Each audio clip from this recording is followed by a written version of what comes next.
This is a nonprofit foundation. The research studies that we'll support are not limited to orthopedic studies. And this was a very ambitious first project for our study. It's really tested everything. I had a patient from the Sandpoint area, a really lovely little French woman who did a knee replacement before, and the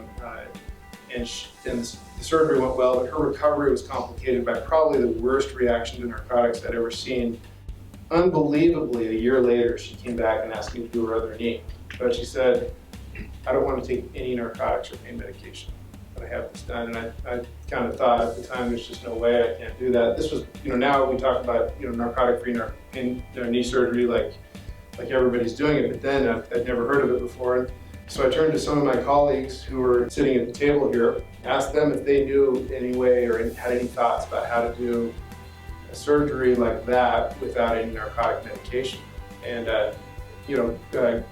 Greg Bauer and Doran Thomas had done a fellowship in pain medicine and pain management and started a practice. And they had heard about this radiofrequency ablation procedure and told me maybe I should try it. And I kind of laughed them off and thought about it for a while, and I couldn't think of anything better to do. And so we sent her, and she received a radiofrequency ablation before her second knee, and we went for it, and I was really concerned and prepped her that we maybe need to rescue her with narcotics anyway.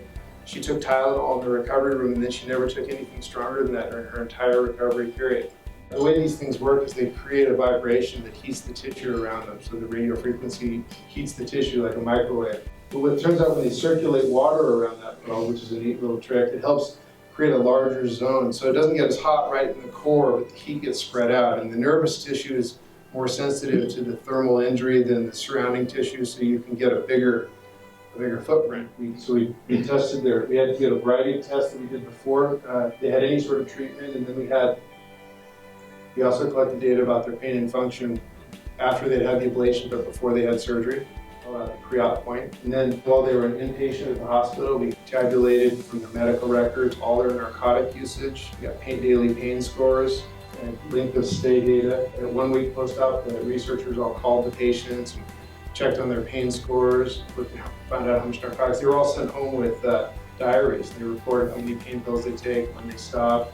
At their post-op visit of 2 weeks, we did the same thing, and then 6 months and a year out. So we're getting a lot of information about these patients. This is just a little tiny biopsy of the study. We're going to have narcotic usage, we're going to have all this physical therapy data you guys have been collecting, we're going to have pain scores at multiple data points, we're going to have length of stay data at the hospital. So we're going to have a whole bunch of information available to us at the end of the study, and I suspect we'll have multiple comparisons that will have statistical significance, but this is where we are today.